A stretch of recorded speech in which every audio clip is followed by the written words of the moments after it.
This tutorial will walk you through the New Hampshire State Council on the Arts online application for the Arts in Health grant program. The tutorial assumes that you've already created a free account at submittable.com and have logged into the system. Before we get into the form, there are a few things you should know about the Submittable system.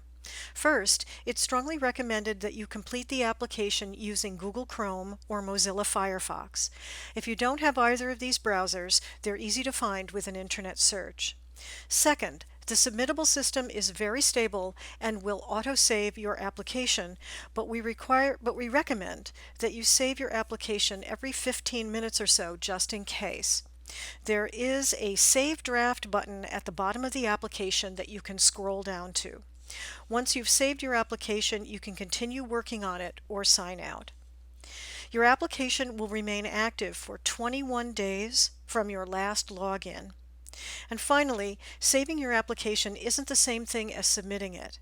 You'll need to click the Submit button at the end of the application in order for us to receive it. Because you will be attaching documents to the online application, it's always best to complete them and save them on your computer before you start the application. There are 7 parts to the application, and I'll go through each one. Fields marked with asterisks are required, and the system won't let you submit your application if they aren't filled out. This is really important. So, the Applicant Data section is where you're going to enter all of the applicant organization's information.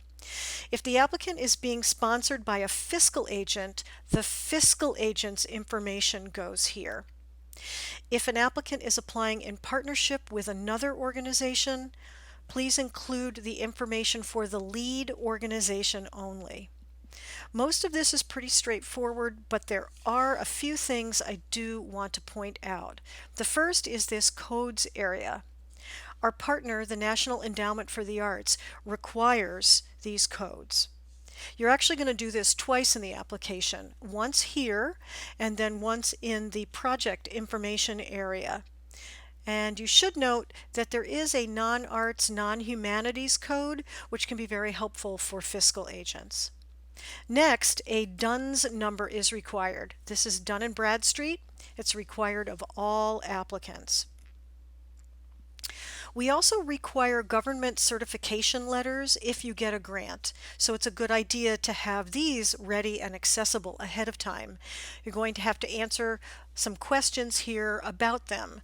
We require the New Hampshire Attorney General's Letter of Good Standing, the Certificate of Good Standing that comes from the New Hampshire Secretary of State, and the organization's IRS determination letter. Then we ask some questions about staff and volunteers, and we ask for an organizational fiscal summary. The payments section should only be filled out if payment's going to be made to someone other than the applicant. Same thing with the contact person section. Only fill this out if the contact person for the project is different than the authorized official listed in the applicant data section. Now we come to the grant request information. For Arts and Health, the first thing that you're going to do is choose a track. So make sure that you've read the guidelines very, very carefully so you understand which track you're applying for.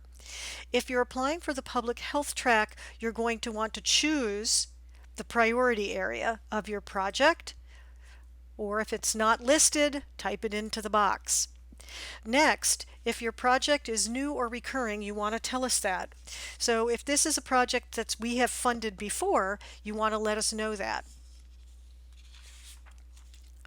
Next, all of the information for the project itself and code for the arts discipline for that particular project. And there is an interdisciplinary and multiple disciplines code. So look at the codes carefully, and if you have questions, ask your grant coordinator. The National Endowment for the Arts also asks us to track a lot of demographic data, so there are a bunch of questions here that you're going to have to answer about that. If you have questions about this demographic data, please contact your grant coordinator. If you're going to be employing artists that are on one of our rosters, you want to enter their names into this box and code them accordingly. The next section has to do with accessibility. Each grantee is required to assure us that they're in compliance with the Rehabilitation Act of 1973 and the Americans with Disabilities Act of 1990. The section asks a series of questions about accessibility and requires a completed checklist from the National Endowment for the Arts. And so this is a document that you can download, and the link is right here. And you'll fill it out and then you will upload it here. Now we come to the document upload section. And each grant program does require that you upload certain documents. Please, again, read the guidelines very carefully because each grant program is different. It's a good idea, as I said earlier, to have all of these documents ready and on your computer before you start the application. It'll make things much, much easier. Attaching documents to an application is just like attaching something to an email or uploading a photo to Facebook. You're going to click Choose Files. A little window will open. Go to the place on your computer where you can find your document. Click it, click Open, and it will be attached to the application. I want to say something about files here. We prefer files in PDF format because that way there's no way they can be inadvertently edited. All word processing programs have an easy Save as PDF option, and spreadsheets can be saved as PDFs using the program's print dialog. We actually have a video about that on the grant webpage, so if you don't know how to do it, watch that little video. And then you're going to attach the required documents. So I want to say something about financial statements here. What we're looking for here is the applicant organization's most recent end of fiscal year financial statement. We don't want your 990 or your audit, just the statement that the board approved. And again, if you have questions about this, contact the grant coordinator.